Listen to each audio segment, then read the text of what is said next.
Alright,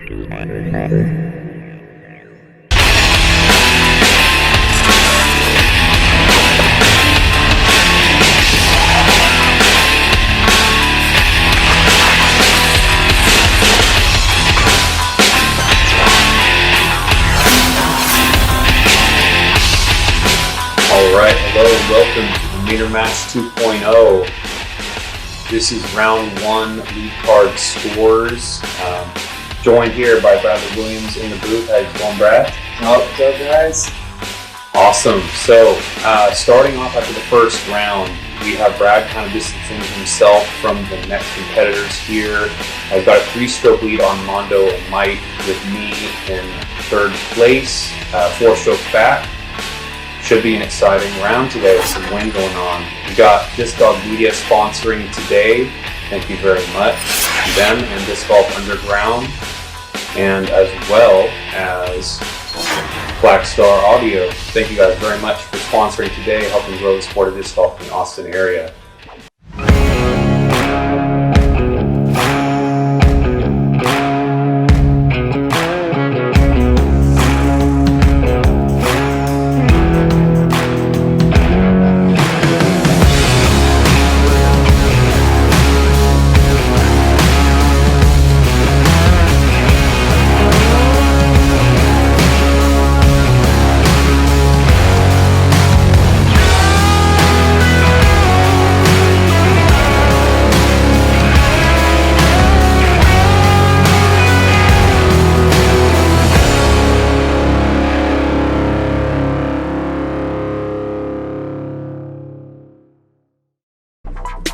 Alright, starting off, we got hole 1 over here. Distance is par 4, 630 feet, and really what you're trying to do is you're trying to just land out here in the center, 310, 340 foot shot. Don't be baited off to the right side to cut off your angle, and sets you up for a second shot. Also plays about 340, 350, and you really want to avoid going left or right because you've got some rough over there, some cacti, and some thick Texas brush. The green's pretty thin up here, and let's see how we do it.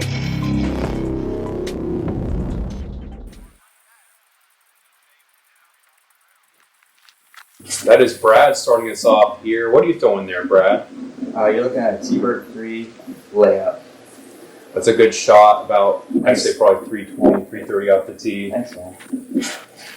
You got Mike playing fairway, looks like? Yeah, I think maybe a slightly more stable fairway.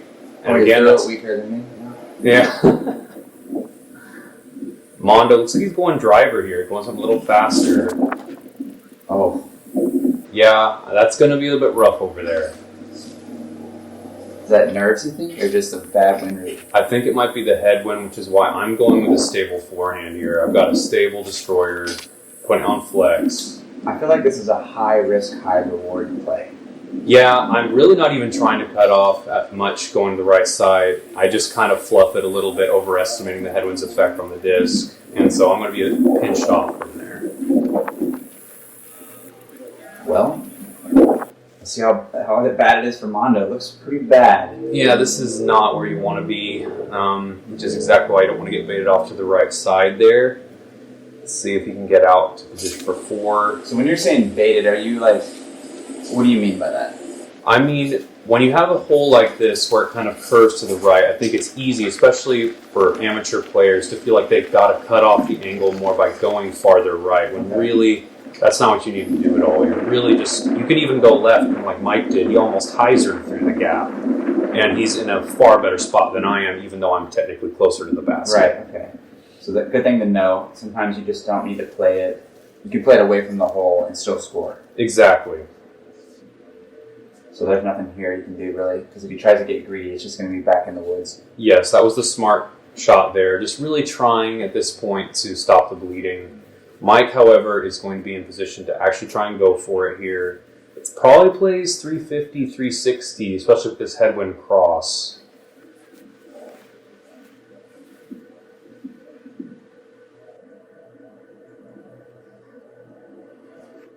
So what's this? This is a little bit pin high to the right. That's actually, I mean, it's not terrible. He's not going to get a bogey.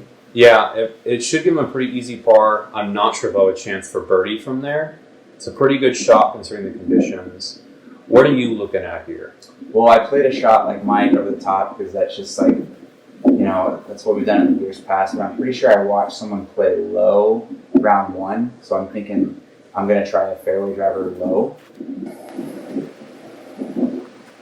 Wow, and that's that crosswind, but it gets a good pick off the branches there, kind of straightens it out. Yeah, and it's probably not a great birdie look, but it's not a bogey either. It's just a par. Mm-hmm.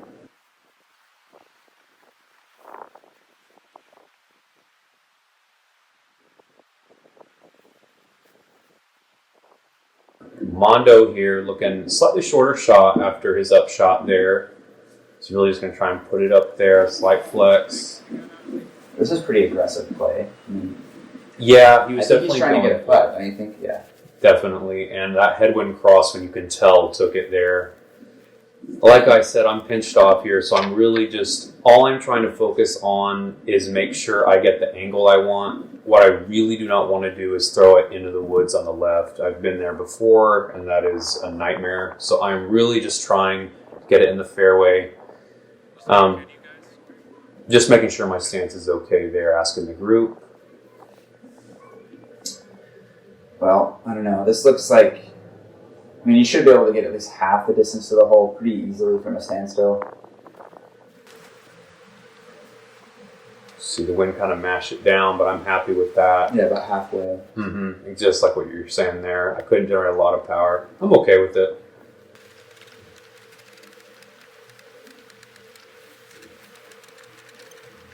So what's the vibe on the card right now? Is anyone talking to each other? Not yet. I'd say it's there's a little bit of nerves. Some of us aren't as used to being on film, I say, as you are, Brad. But I think just kind of getting used to being out here, trying to get those first hole nerves off. That's what I'm really trying to do on this shot. This is so awkward. There's a crosswind ripping through.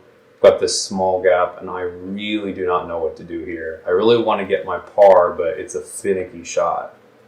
So from what I can remember, usually you play a right-handed shot with fade to access the green, but you're looking with a forehand.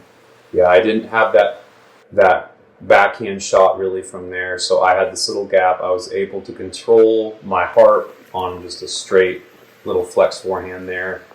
Worked out pretty well, so I should be able to get my easy par from there. And a harp's kind of like a cheater disc, isn't it? Kinda, because it sits so well. It feels so good in the hand. Feels so easy to sidearm. I feel like I'm not even playing fair anymore. But yeah, definitely cheating. You're using a harp. I'll take whatever I can within the realms of the PDGA rules. Yeah. So who's this, Mondo? Maybe? Yes, I think this is where his shot flexed big time off to. I think here he's lying. This is his fourth or fifth shot. Yeah, so he was thinking I need to get up and down from back there, and it looks like it's going to cost him possibly another stroke. Yeah, thankfully no 2 meter rule in play today, so he's not going to have to worry about that. It probably will net an awkward stance there for his putt. And like you said, it's kind of a rough spot here. How did it look to you from here? I think part of the line was blocked by just growth, some weeds and stuff. So I think it's circle 2 with I don't know. I think I'm sitting here going, you probably shouldn't run this. No one else is getting a 3. That's what I'm thinking. So you probably are not going to see a real great attempt, which there it is. Yeah. Ultimately, giving it enough juice where if it catches the wind, it goes in, but you're not going to airmail it well past and be left with a comebacker. So just a decent conservative bid. Which you're going to see a lot of conservative bids from me. I'm not one of the guys who's just jamming 60-footers consistently. I'm going to go have to agree on that one. It's especially when it's 50-mile-an-hour wind out. So this is for a pretty big score. This is an important putt, at least for us. He's already pretty upset, I guess, and just make the putt and get out of here. Yeah, that was a solid putt because you've got those first hole jitters, second round lead card, video footage we're not used to, and he even had to kind of put his arm up to his chest on that putt there and really kept the angle solid. Good committal there. Yeah, committal. But Mondo is a really good putter. So I think we're both trying to agree on is that he's solid at putting. Yeah, and glad to get my par there. I was worried after my first shot. I wasn't able to possibly get the par, but was able to execute there, and just definitely prefer not to start off the first hole with a bogey. But not too much damage. Mondo was able to recover something there, and so there's still plenty of holes left to recover and execute moving forward. This is a long course, lots of wind. Everyone's going to make mistakes today. Black Zombie bringing us the Black Zombie Hole 2 sponsor. Maybe. Yes. And so hole 2 here, this is going to be 351 foot. It probably plays about 335, 340. A bit of a headwind going on today. And really you want to avoid going too far left. It's kind of jail up in there. And so you really just kind of pick your poison. You can go a little bit harder throwing mid, or you can go more stable fairway. So if you're going to be starting us off here, what are you looking to throw? So all my previous knowledge playing this course is a common straight neutral mid-range play. You can just swing it pretty firm and get to circle's edge. But I'm thinking I don't have a disc that's going to fight this wind. I'm going to have to club up, and I'm already thinking which angle and which swing speed am I going to choose to play the wind? It's certainly an awkward kind of line because it's easy to overthrow it with a driver, especially at our power level, and the wind is kind of hard to judge. So it looks like you settled on that same fairway driver, the T-bird 3 through on hole 1. Right. It's about the same distance, and I mean we had a little bit of a headwind on 1, and I'm thinking slight turnover. Yeah. It looks like the line was really good. It's maybe just a bit low out of the release. Yeah, I think it looked like it was good for a second, and then it kind of caught that flip and dropped pretty abruptly. So I think that was, even though I'm well short of the pin, that was an improvement from round 1's attempt. Really? With the same disc, because I didn't commit to following through, and I ended up going left. I see, yeah, and that's the worst spot on the hole is certainly the rough on the left. This is kind of how my shot looked on round 1. Mm-hmm. There's going to be pretty much nothing from there, and with this wind, it may actually be a tough par save. For me, I've pretty much been doing the same thing in practice. During all my rounds, I've just been throwing one of my champion Thunderbirds here with a bit of flex. I basically just set up on the left side of the fairway and just execute that Anheuser. So good and hard.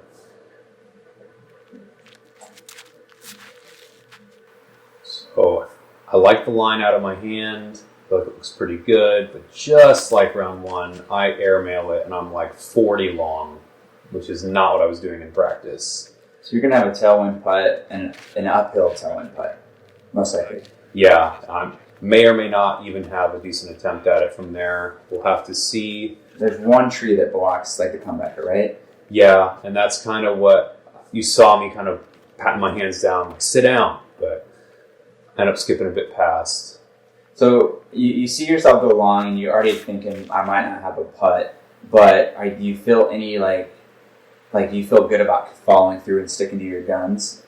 Yeah, I certainly felt that I executed the shot exactly how I wanted to. And that for me, even if, when you're playing in wind like this, you can't always control what the disc is going to do when it's 350 feet out of your hand. If you throw the line exactly how you want, ultimately that generates some amount of confidence when you're starting a tournament, kind of nervous. Yeah. So it's almost better to fully commit and just play it how it lies on days like this, so we can build momentum. You're not second guessing your swing the whole time. Exactly, and just ultimately, the name of the game on a course like this that's already tough, and then added with the wind, is patience. You really need to not let it get in your head and make dumb decisions out here, because pars and birdies are the name of the game. You want to avoid the bogeys and double bogeys. Yeah, and on hole 2, it's probably a mixed emotion. It's definitely not it doesn't feel like a must get, but it feels like you should see at least two birdies on the card. I would say, yeah, that's pretty much exactly how it feels. Mondo there giving an aggressive bid for birdie and skipping off the top. As you can see here, that's that tree we were talking about. And yeah, that's a weird lie. I expected you to be more to the right of the camera frame right now, more down in the creek. Mm-hmm. And you saw me just totally lay up there. I'm not going for a 40-footer around a tree in the wind with a basket elevated. So Mondo coming back there for his par, unfortunately, doesn't quite commit like he did on the last hole. He's going to be taking a bogey. Yeah, it looked like running the first putt, Mondo was just trying to get back. He's trying to make up the strokes that he just missed. And speaking of missing, yeah, that was an air ball, I think. I was surprised to see that. Was it just like clammy hand? Was it the wind? Yeah, it's like what Greg says, it's in your head wind. Yeah. I think that's the most accurate way to describe it. It just, especially as you're kind of getting used to this wind, it's so easy to just let small things get in your head and overthink the stroke. So we're looking at like a couple bogeys and a couple pars. I believe so. So that's a pretty disappointing attempt at hole 2. Yeah, 2 over for the lead card at a B tier is not what you're looking for on a hole that probably averaged 3.8 or so. So I'm guessing we're not chatting yet. The card's probably still pretty quiet. No one's talking. I think after the past 2 holes, no one's gotten a birdie yet at all. I think we're just trying to like buckle down and try and execute a birdie at some point. And speaking of birdie, I think this is a hole where I think we'll have a good chance of it. Yeah, I hope so. 300 feet. Yeah. Different, not even playing into a headwind really. No, it's not a whole lot of wind on this one. A little bit of a cross, but it really shouldn't be consequential here. You're just trying to kind of throw a smooth straight shot. It kind of makes you feel like it's an Anheuser angle because of the bushes on the right, but you really just throw it pretty straight. Yeah, and you can see Mike starting it off wide away from the right side initially, but that, I mean, usually that's the mistake that you're going to see. People are going to play it out wide, not enough turn, and they get caught up on that left rough. Exactly. But Mike has a nice swing, follows through, gets a nice turn, so he should have a look. He just incorporates that clearly into his game plan to play it wide and just accounts for the turn.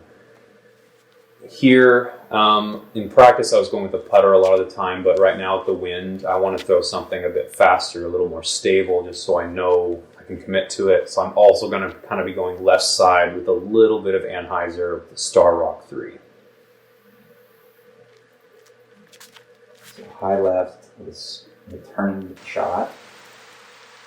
And this is sort of like, the shot was kind of looking like the mistake that you would see, but you threw it with so much spin that it carried past the garbage, and now you've got a reasonable putt now. Yes, exactly. That's kind of why I throw that rocks, because the only way it's really going to be kept on that left side is if I hyzer it. So I knew that if I just throw it flat or even overcorrect the bit of ante, it's going to be fine there. So I fluffed it a bit, but it's within 25. And you look like you're going with a Nova here, is that right? Yeah, so I thought just like the Nova's going to be the best chance for me to like keep it short, and I can attack directly because it doesn't move very much. Exactly, and it looks like you do a perfect job of that. You execute this perfect, committed follow through in that shot and keep it straight the whole way, and the distance control was excellent. And of course, the Nova doesn't go anywhere once it hits the ground. Mm-hmm. And then this is like a moment where it's like, okay, I think I can get a birdie and maybe get something going. Mondo looking like he executed the flex well. Yeah, this is a great shot. That is a great correction. He's staying in it after the first holes, not quitting. He's been committed on the past couple holes. And this is him kind of righting the ship, it looks like. So I'm thinking the group conversations might start happening now. Yeah. If at least a couple people get a birdie, we might say hi, how's it going? We might actually introduce ourselves, shake hands at this point. Yeah. All right, so it looks like I'm the farthest out. There's a good chance at a star frame here. It's a bit awkward, this little bit of elevation. I'm trying to decide. I don't like straddle very much, but I'm deciding, all right, 20, 25 feet. Really shouldn't have to overthink it here. Just execute a straight follow through.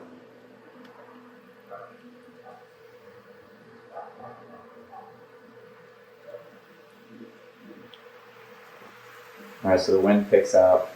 Yep, it's in my head. And now it's like, okay, I got to reset and recommit.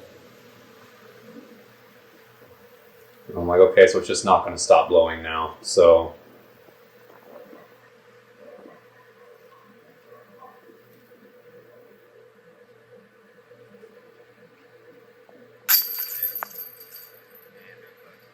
Yeah, that was unexpected. Yeah, I want to see like a replay. So he hits it dead center, right off the pole. It's like it was never even in. Of that putt. Like, did the chains even move? I honestly was just like, I was very happy about it too, because like I was putting all this focus into it. It felt like one of those putts where it's like that get in your headwind type thing where it feels like it's almost impossible to make, and then I see it go in, all these roller coasters of emotions. And so I feel bad now because I've stopped the star frame, but at least, if nothing else, we'll be able to talk about that putt that you spat out and the fact that at least some of us were able to get some birdies. Hole 4, par 4. 556 feet, and this is an interesting hole. There's a couple different gaps you can choose. It's kind of a two-shot hole where you're trying to just kind of get straight to the left there, and then there's a couple different gaps you can choose to get to the basket. There's either a gap shot, you throw about 230, 250 with like putter or mid, or you can go over the top, which is what I think pretty much all of us are doing here. And I think you're probably trying to shoot it about 330 to 350 going over the top. It's a bit riskier with all the wind. This hole's poop. The creek's like eroding. They're letting vegetation grow to like maybe like rein that in. Yeah, I would like to see all of the rough that's kind of going along the creek cleaned up. I think this would be a much better hole if that were kind of removed. As it is, it plays quite tough with all the rough there. It is a hard birdie to execute. Yeah, and you definitely weren't. It wasn't designed around going high. Just there's been so many trees lost over the last few years that this is like now a viable shot because you're going to guarantee yourself 300 feet. Yeah, exactly. And so this hole is definitely meant to be a gap shot with another gap shot, the two-shot hole. There it looks like you go a little bit long, but I believe you actually might be kind of left with an awkward stance on the right side. We'll have to kind of check it out once we get up there. Yeah, so like I'm throwing my number 2 slot driver, which is like not my most stable, but it's supposed to be a disc that you feel comfortable throwing into a direct headwind without much movement, but without immediately starting to fade. And I definitely got way more straight flight out of that than I anticipated. Yeah. So I don't know if it's a mistake or it's just like a disc. You know, like the disc isn't as good as you think it is. Yeah. It's one of those things where you're kind of scratching your head, like, why did it fly across the creek? Why did it do that? Right. Am I just way more powerful than I think I am? Which is definitely not the case. The disc is maybe a little weaker, or maybe there's just a freak headwind going on. Which, yeah, hopefully it's the freak headwind, right? Exactly. I retired the disc right after this round, though. I will say that. Yeah. Don't give it the chance to bite you. Just leave it at that. Yeah, I'm thinking I don't even know what kind of... I embarrassed myself in front of everyone. I'm throwing that disc away. Yeah. Oh, if that's the worst embarrassment you have today, then you're doing okay. I hope that's the worst. Yeah. I actually had never even tried this shot before. I had always done the gap shot in practice because I was not about to try over-the-top shots by myself with all this rough here. So that actually turns out pretty well considering it's my first time trying the shot. After watching you guys do it, I just felt like I could zone in the line well. Yeah, and as much as people like to preach, stay in your own lane, play your game, don't get influenced by other players, that's generally a good rule of thumb. But occasionally you can just get a really good feel of what everyone else is doing and go, I can do that. Exactly, and it's like it's partly knowing what your game plan is and what you're comfortable with, and part of knowing what you're comfortable with is recognizing, okay, this is a line I can throw. It seems to be an effective play today. So you should be able to adjust your game plan based on your comfort, which is exactly what I did. Here you are, so you actually do have a line. How are you feeling about this shot here, and what were you throwing? So I'm throwing a neutral mid-range. I'm going to play... I want the speed to fly over the bushes and then keep holding the ante. And I chose the Mako for that. That was flawless execution there. Great commitment on the line. And it ends up keeping that anhyzer just as you said.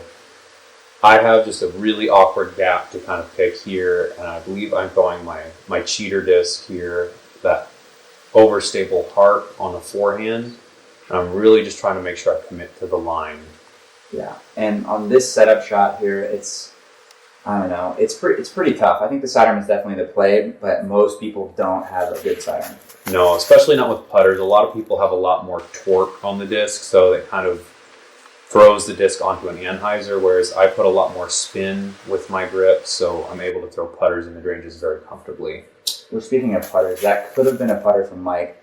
So he must have had a great lie to be able to throw a slight nose-up shot at the basket. It must have been a great, fortunate look. Yeah, he had a really long, straight drive off the tee, and it pretty much went through all the trees, had a very complete flight, so he had the closest drive to the basket and threw a good up shot there. So me, you, and Mike are looking at around a 20-foot birdie putt. This is Mondo's lying second, so he's putting for birdie 3 here.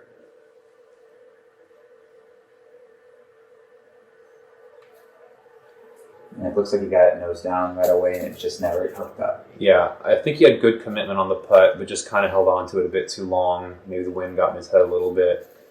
And here, I'm putting for my first birdie, whether in practice or tournament play ever. And I'm hoping I'm just going to knock it in there. Yeah, no more spit outs. Look at that. It just stayed in the basket. It's my first birdie of the day. First birdie on this hole. I'm happy about that. So happy with my decision to go over the top off the tee.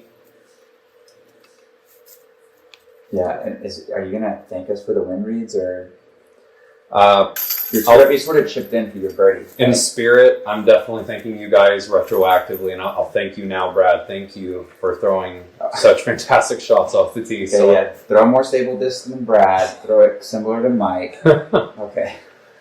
So I guess maybe there's just a slight benefit to having the ugliest spit out of 2020 on this hole. You know, sometimes that's true. You lose a stroke on an easy hole and then gain 2 strokes on a hard hole by getting good reads. Exactly. I was able to get 3 wind dummies in a row to show me what I needed to do. Just reinforce that I take that over the top line. So 3 birdies and a par. That's good scoring on that hole, actually. Yeah, I'd agree. Hole 5. Probably one of the silliest par 3s ever. This is a little bit of a goofy hole, but ultimately you can execute it. It's just a very thin fairway or an awkward over the top shot. I think you undoubtedly have the best line here, but I'll leave that for when it's your turn. Like Mike is up first. But are you foreshadowing? A little bit of foreshadowing.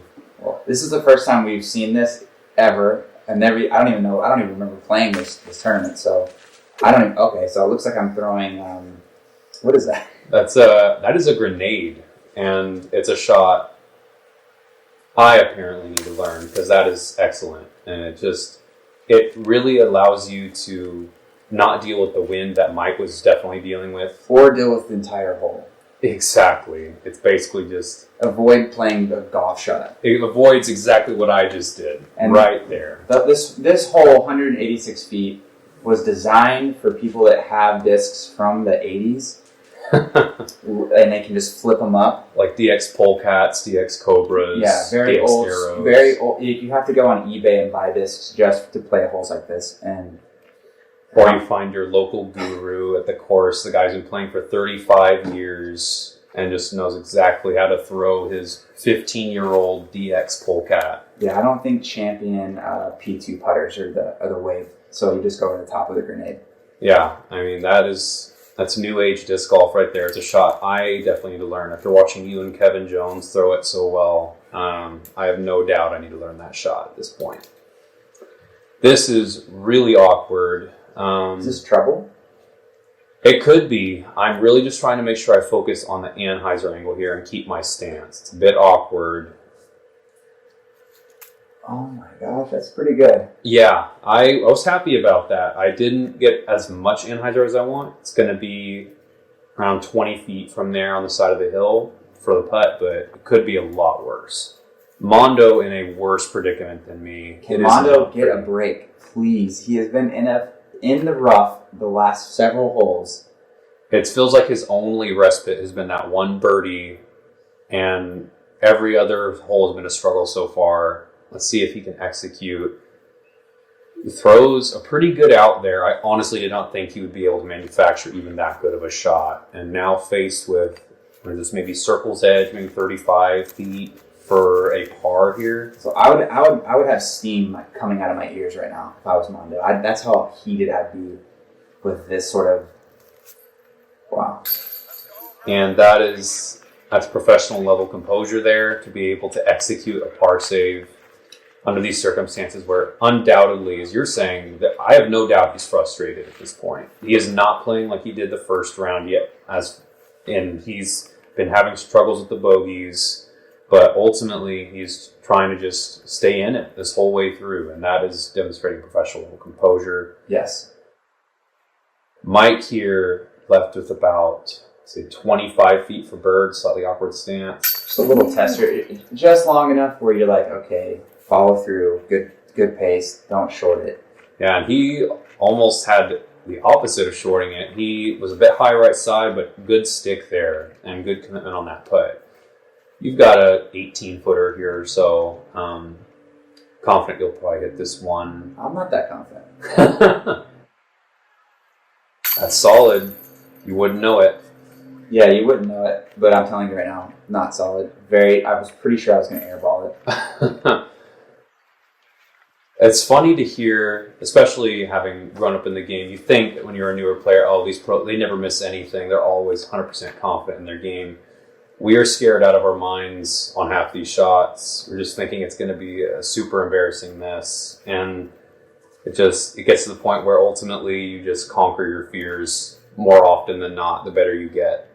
So you're taking your time. You're not in any rush here.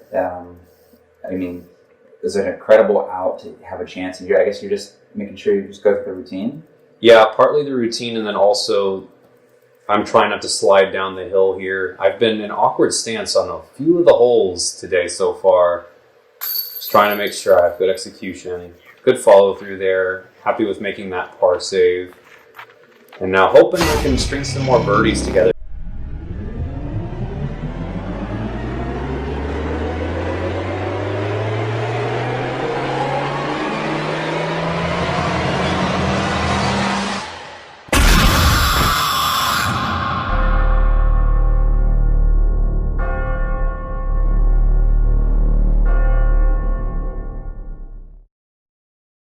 Yeah. Hole 5 is definitely a weird hole. If you play down the middle, it's very unforgiving for being slightly off. Exactly. Hole 6, this is definitely a little more forgiving hole. This is a hole where you really want to get a birdie. It's pretty much a very easy sidearm over the top on the left side or slightly backhanded anhyzer. Pretty much everyone goes high on this hole because it's so short, it's very easy to control that kind of stall shot. It's so unusual for me to see this, but being a player who did a lot of practice, learning, discs and line, and when to be aggressive and when to not be aggressive. To play over the top on a lot of these holes is so foreign to me. It almost feels a little bit brutish, like you're just kind of, I don't know, just finding these super simple power lines over the top. It doesn't feel as finessey as I feel like it may have felt back in the day. This hole certainly didn't play as exclusively over the top as it does now. This was much more of a gap hit hole back in the day. But it looks like you're going with stable mid here. Yeah. I don't have a harp, so I'm just gonna use I use a crop, and the whole premise of this is just to spin it and get it on circle arm. That's really kind of what you're going for on this hole. It's so easy to overshoot it. You're really just trying to make sure that you kind of it's almost like a fluff shot out of your hand on this hole. Mm-hmm. That's like you're fluffing a sidearm over the top. I've got a very overstable Champ Firebird here. Trying to I actually pop it a bit hard here, but pretty good. A little bit long, maybe 15 feet or so, and that should be a pretty good birdie. Yeah, it looked like you ripped the crap out of it. Yeah, it's just mostly I try to make sure I follow through, have kind of the same follow swing through thought, like a swing thought, like your swing thought's like, okay, breathe, make a good follow through. Exactly, because it's very easy to cut off your swing on shorter holes, and I just try and keep it consistent. Well, it looks like everyone's in circle one. Yeah, I'd say this looks like it should be a good few birdies here. Mike trying to make sure he sets up a solid stance to get his birdie here, probably about 18, 20 feet. Only backhand out of all of us executes a good birdie there. Yeah, I kind of forget what you feel like kind of a stall shot. Is that turnover stall? Yeah, kind of like a stable putter on a turnover stall shot, and did it just about perfectly. And I'm setting up here, just trying to execute this 12, 15 footer. Feel a little bit of wind coming over the basket. I'm just trying to make sure I follow through well here. Take my time, make sure I execute a confident stroke.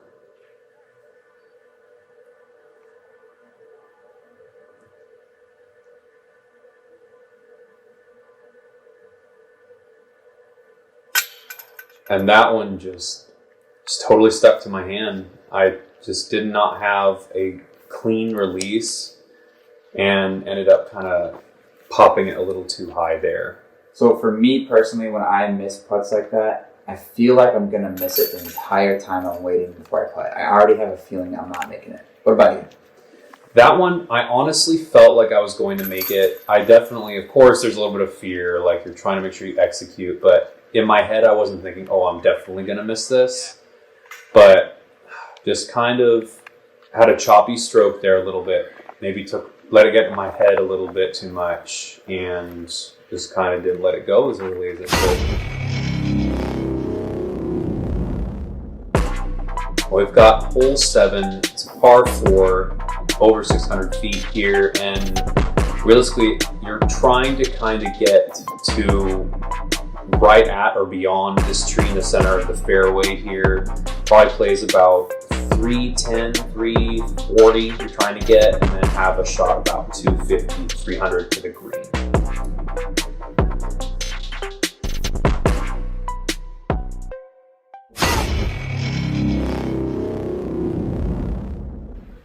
Looks like he's setting up here with a pretty quick driver. Maybe like 11 speed disc. Looks like he's just trying to go pretty soft, just really try and get it up there quick through the gap. A little bit more hyzer than maybe he wanted, maybe just a little more stable than he thought it was, or a slight lack of commitment there. Yeah, there's just not enough arm speed for an 11 speed or 12 speed disc. Exactly.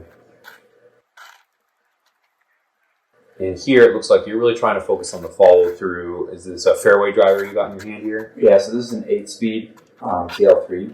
I'm going to play the left side. So that's why you need to follow through, so you don't go left. Exactly. And that's pretty much exactly what you're looking for. It even gets a nice slide there. Set up about 280, 300-foot shot from the pin. Mondo taking no time here with the driver. Also in a decent spot. Might be a little bit awkward on that right side. Here, I've got my Saturn Destroyer from hole 1 that I was throwing, and I'm really just trying to kind of throw it flat, committed, down the gap. I know that it will fly pretty straight up this hill, so I'm okay with kind of going left or right gap. I know it'll be fine either way. I actually put a little more chop on it than I want. Got the body English going there so it can get through. Yeah, that worked out. That was pretty good. Slight mistake, little too much of an overcommitment, but good shot.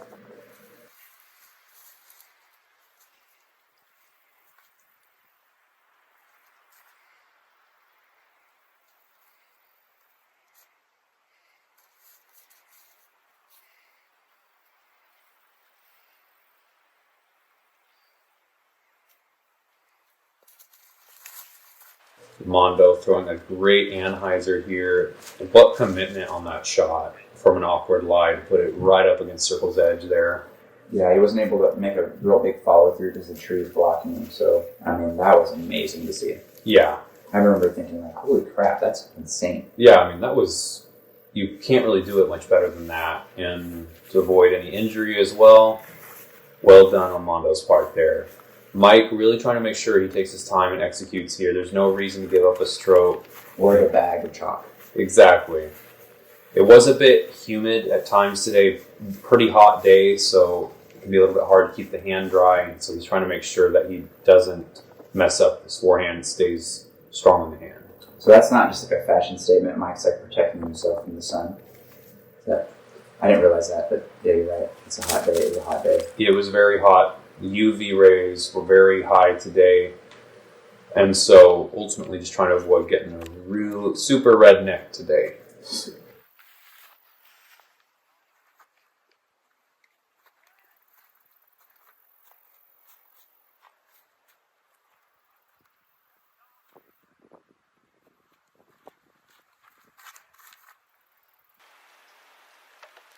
And here you execute a perfect shot with that stable T-bird 3 there, right? Mm-hmm. And I believe you mentioned this was a little bit of a correction off the first round where you threw it a little long. Right, so I played a disc high up in the gap, like where you would think, oh, if you're throwing a fairway backhand, play it, medium height in the gap, don't throw it high, don't throw it low, with good power. And I ended up going long, circle edge long, and it was a really tough putt, which I ended up making, but I was thinking, I don't want that pressure today, or this round. I don't want to have to make this insane putt. Let's play shorter, have a tailwind putt up the hill. So I decided to play it low, a lot of spin, and just let it skip. There, I'm really just trying to go for a flex forehand on the left side of the fairway, and I kind of early release it and fluff it, so I'm left with the circle 2 look there. And so we'll have to see if I can dunk that one. Mike here also right around circle 2. So, but everyone's putting for birdie though. So yes. This is a decent look actually for Mike.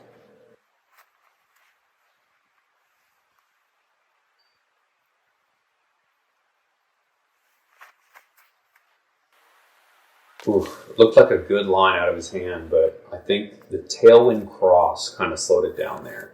Yeah, and there's a little bit of elevation gain here. We're climbing like a steady slope to the next, to hole 8's tee, so it's a little bit uphill. Maybe, I don't know. Mike's game's just so smooth, it's hard to know. Yeah, it adds certainly a bit of power to the putt here. I'm really just going to try and putt this one high. I want to give it a run, but I'm not wanting to have a 3 putt. So even that looked high enough, and then it dropped. Yeah, that tailwind was no joke.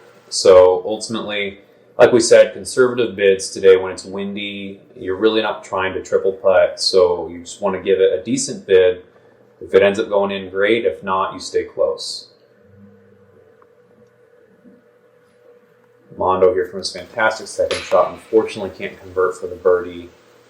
Yeah, I was really sad that he didn't birdie. I was freaking out so much that he got to circle 1 from being benched like that. That it was just heartbreaking to see the putt just come up short. I would have been pumped to see that. That would have been just a fantastic execution there. Still a good par. 1 under on the hole for the lead card. Not really anything to write home about or complain about. Just decent.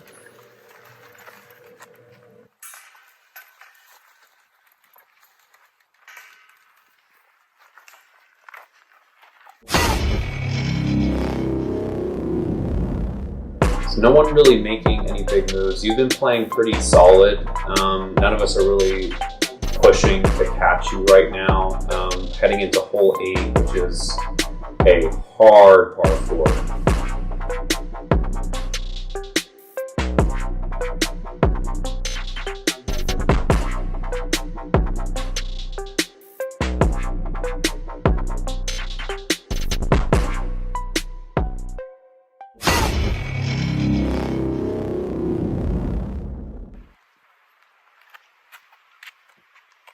Yeah, we had like a card and a half backup maybe, so we definitely watched how not to do it a few times. Yeah, absolutely. We were probably sitting here for about 15 minutes before we actually got to throw.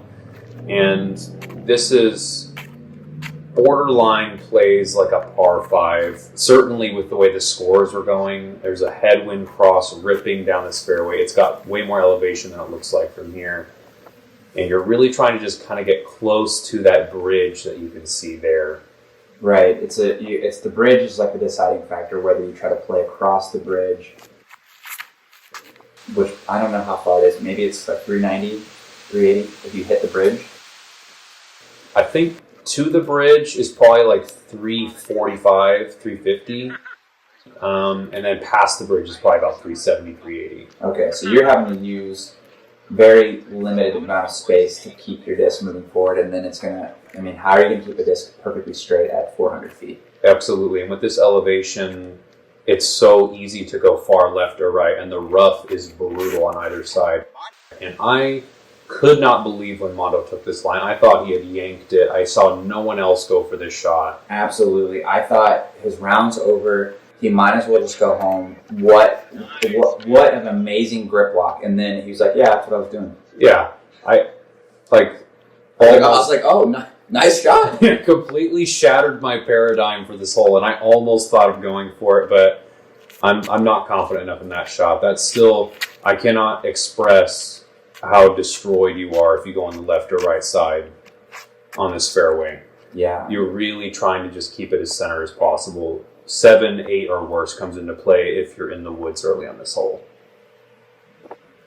What, you throwing a driver, fairway driver? Yeah, a Thunderbird stable. I wanted to throw it lower so that way it wouldn't have the chance to go this far in the woods like it did. That's right. So on hole 2, you play a slight turnover to keep it flying straight, and this one was just a flat shot out of your hand, and you could see the stability right away. Exactly, and ultimately it was a stronger headwind here than hole 2, so I figured I could throw it flatter, and it would have been fine, I think, if I kept it lower like I intended, but that is not what I did. Mike did not throw a very good upshot there. He's going to be in the woods again on his second shot, so his lie for his third is not going to be great. Mondo here really just needs to try and put himself in position to hopefully get a 4.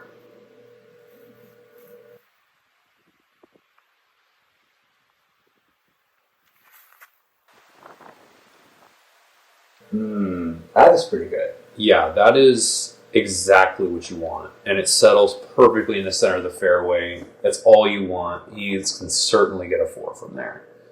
Or at the very least, get his easy 5. And realistically, right now, none of us are really going for much more than a 4. 5 is tolerable. It's about as bad as you want. But 4 is really good right now.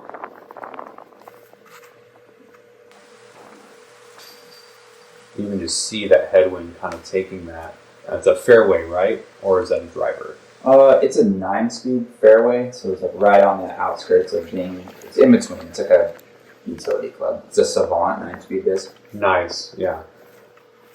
And you can just see how the headwind kind of took it there. And here I go into the cactus brush. I'm going to have a fun time from here. At this point in my head, whenever I come up to this hole, my mindset is, if I can keep it in the fairway, I'm shooting for a 4. If not, all I want is a 5. And so at this point, I'm really just trying to set myself up to get my 5. So I'm just trying to make sure I can execute a clean forehand anhyzer here to get into the fairway. So you're not thinking, if I land this in the middle, I'm going to punch one on the green and still have my chance of 4? Not really, because ultimately I've still got a long ways to go, and the rough around the basket is so rough that if you throw it too hard, it can be hard to control. I know that it could be possible to get a 4, but all I really need is a 5. So really what I'd be going for at this point is just to have a shot inside of 100 feet for my 4 and just make sure I have that easy 5. Yeah, so you're just going to break it down into like little 200-foot chunks at a time. Pretty much exactly what I'm going to try and do, because if you look and see those big trees on the right, if you land in there, this hole easily becomes a scramble for 6, 7, or 8, and it's the same thing on the left. You really just want to keep it center, and it drops right as you get to the basket, so it's easy for the disc to just kind of glide into the woods. So based on what we've seen from Mondo all day, he's been attacking. Even if he's been out of position, he's been trying to make up strokes. And yes, he does exactly what I would be worried about doing. He goes right into those woods, and that's kind of the dangerous part of being aggressive on this course. You got to kind of be able to pick your spots, and sometimes if you pick the wrong spot, you can be punished bad. So here, I might have tried to take a more aggressive shot at 4, but certainly at this point, I'm just trying to put myself inside of 150 feet for my 5, and it's very awkward. I'm having trouble generating power. I do not commit very well, and I sail into the woods here.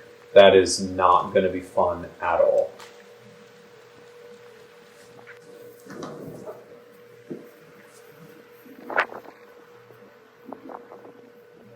And so you are in a great spot after your second to actually attack and go for the 4 here. So it looks like you're going for a mid-range, correct? Yeah, I mean, it's pretty windy, but I'm like, I know that if I get the nose up on a Mako, even if it's like 10 or 12 mile an hour wind, it should fly far enough to get to a putt. So I'm not going to club up. I'm just going to stick to my guns, as they say, and just throw what I trust that I can go have enough spin on a flippy disc and fight the wind. So most people might club up here and go with like a rock, but I'm just going to throw a neutral disc. Yeah, absolutely. And that was certainly just anticipating that you can put it on the correct line. The disc will naturally turn over the way you want it to, stay out of the woods on the left, and you're close enough to not really have to worry about going the woods on the right, and you execute the game plan perfectly. You're within about 20 feet for your 4 there. I think this is Mondo here. Yeah, so Mondo was in a tough position after his second drive, whether to go for it or to play for 5.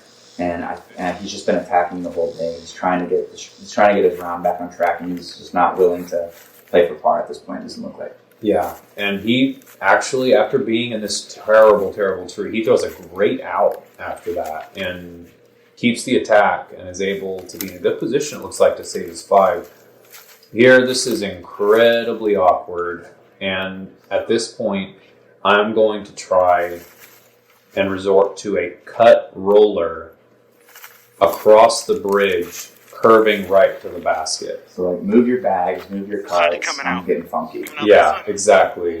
Okay. It's I'll come on this side. we're discoing like the 70s here, so get off the dance floor. I'm taking a solo here. Let's see if we can make it happen. Yeah, so put your favorite song on and we're rolling. It's Boogie Wonderland right now.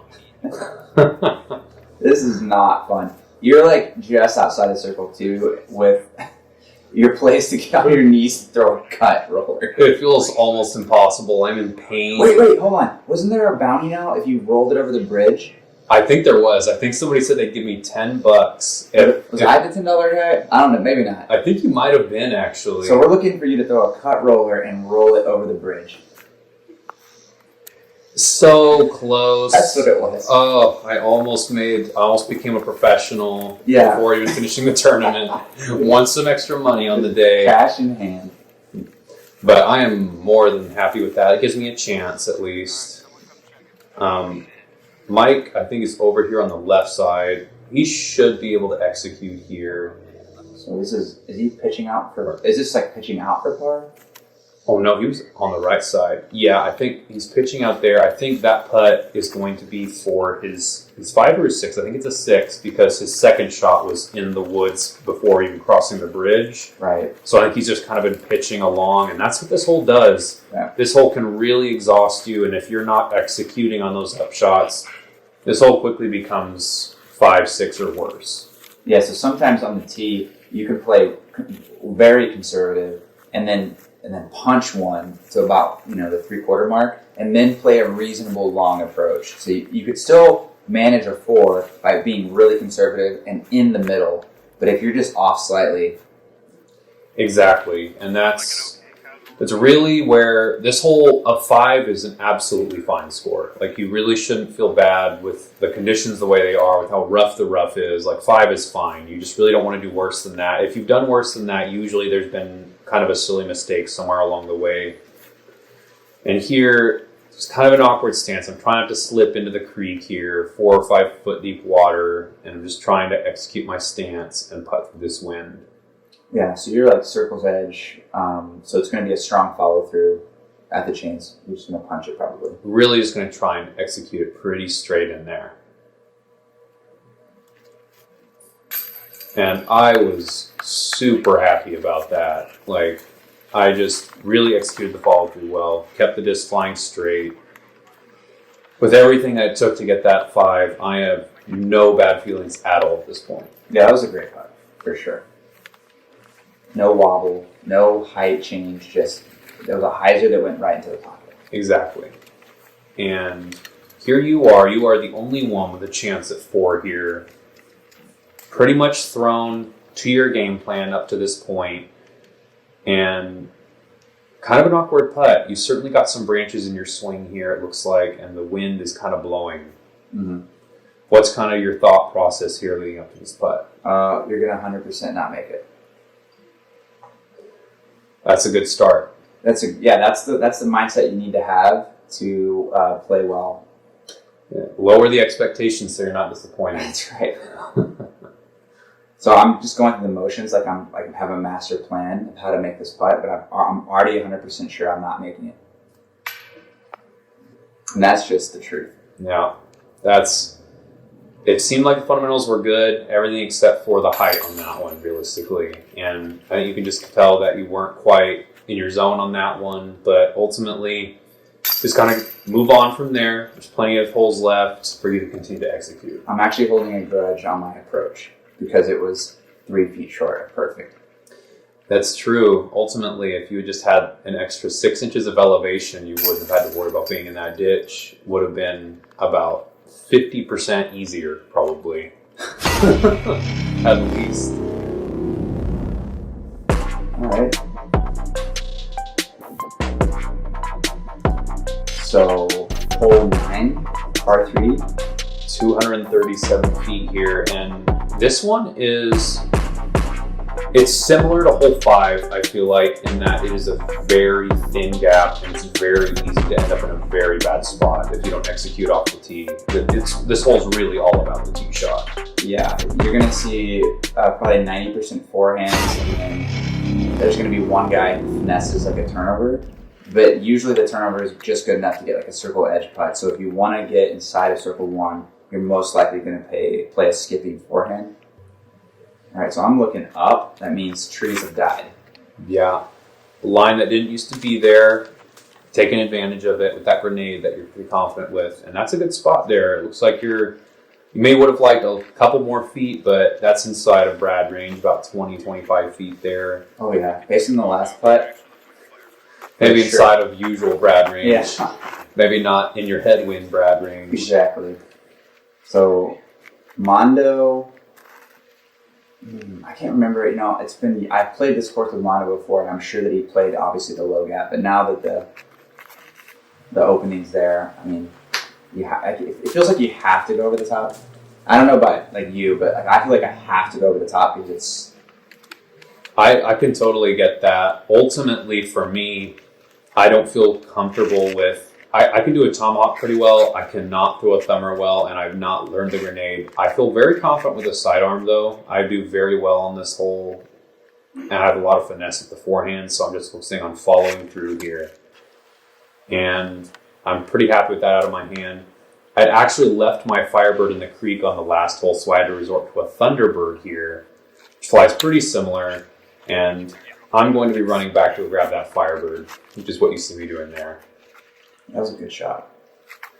Appreciate that. I felt good about the line, focused on the follow through.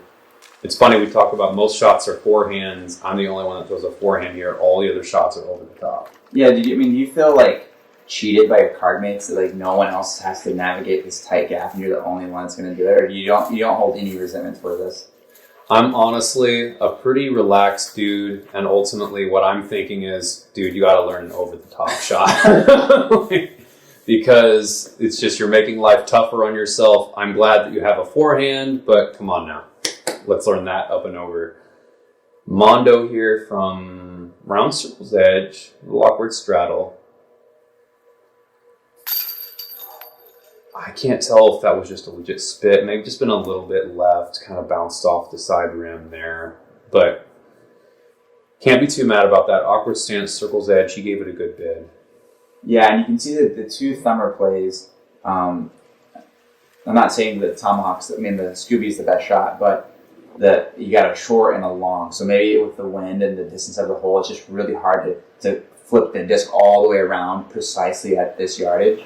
And they were, it looks like it was like a really tough hole to throw the thumber on anyway. Yeah, ultimately, that's another consideration for me, is that there's more rotation. Mike with a good par save there, kind of sailing over the top. He was able to focus there. You are stepping up to your putt. Yeah, I'm there now. 25 feet. That's uncharacteristic. Was it just kind of similar thoughts in your mind? Do you think the last putt kind of got in your head a little bit, or? No, I was mad that my shot wasn't closer to the basket. I can relate to that. I actually felt that way right here. I was not looking to putt anything. Exactly. And after watching y'all miss those putts, I really didn't feel, I felt a lot less confident in that than it looked, and I was happy. I honestly felt like I was about to fluff it over the top or yank it right, and I was happy to make that putt. And so that's going to wrap up the front 9 there. Again, nobody making any really big moves there. You and Mike pretty much tying it up there, so you maintain a 3-stroke lead over Mike. Mondo having kind of a struggle on that front there. He's going to need to try and clean it up on the back. He wants to keep it in the top 4. And I'm just kind of staying in the exact same spot. I'm really moving anywhere. I'm going to need to really step it up if I want to stay in the top 4, top 3 here. So we'll see what we do on the back 9.